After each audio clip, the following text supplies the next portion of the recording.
June 19 యొక్క విశిష్టత చూస్తే ఈ రోజున వరల్డ్ సికిల్ సెల్ డే అంటే ప్రపంచ సికిల్ సెల్ దినోత్సవాన్ని నిర్వహించుకుంటూ ఉన్నాం. మరి ఇది నిర్వహించండి అనేటువంటి చెప్పినటువంటి సంస్థ యునైటెడ్ నేషన్ జనరల్ అసెంబ్లీ వారు 2008లో ప్రపోజ్ చేశారు. అప్పటి నుంచి కూడా జూన్ 19ని వరల్డ్ సికిల్ సెల్ డేని నిర్వహించుకోవటం జరుగుతూ ఉంది. మరి సికిల్ సెల్ అనేటువంటిది ఏమిటి, ఎలా వస్తుంది అంటే ఇది ఒక హార్మోనల్ డెఫిషియన్సీ వల్ల వచ్చేటువంటి వ్యాధి. సో ఇదేమవుతుంది అంటే సికిల్ సెల్ డిజీజ్ అనేటువంటిది ఎలా అవుతుంది అంటే మన బ్లడ్ అంటే రెడ్ బ్లడ్ సెల్స్ అనేటువంటివి ఎర్ర రక్త కణాలు అనేటువంటి జనరల్గా షేప్ ఇలా ఉండాలి.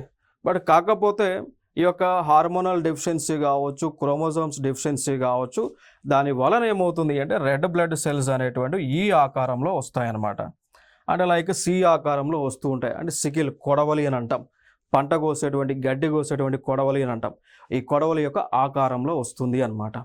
మరి ఇక రెడ్ బ్లడ్ సెల్స్ అనేటువంటి ఈ ఆకారంలో ఉంటే ఏమవుతుంది అంటే మన బాడీ పార్ట్స్కి అందాల్సినటువంటి ఆక్సిజన్ కానీ అదేవిధంగా ఫుడ్ అనేటువంటిది తగిన మోతాదులో అందదు. తగిన మోతాదులో ఆక్సిజన్ కానీ ఫుడ్ కానీ అన్ని బాడీ పార్ట్స్కి పని అందకపోతే మన యొక్క శరీర నిర్మాణం అనేటువంటిది డెవలప్ అవ్వదు.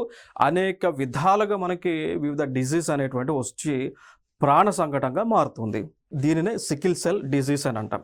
ఇలా ప్రపంచ దేశాల్లో చాలామంది ఈ సికిల్ సెల్ డిజీజ్ వల్ల ఇబ్బంది పడుతూ ఉన్నారు. కాబట్టి మరి వారి యొక్క అవేర్నెస్ కోసం, వారిలో చైతన్యపరచడం కోసం వారికి ట్రీట్మెంట్ ఇవ్వటం, మెరుగైనటువంటి వైద్యాన్ని అందించేటువంటి ఉద్దేశంతో ఈ యొక్క వరల్డ్ సికిల్ సెల్ డేని మనం నిర్వహించుకుంటూ ఉన్నాం. క్లియర్?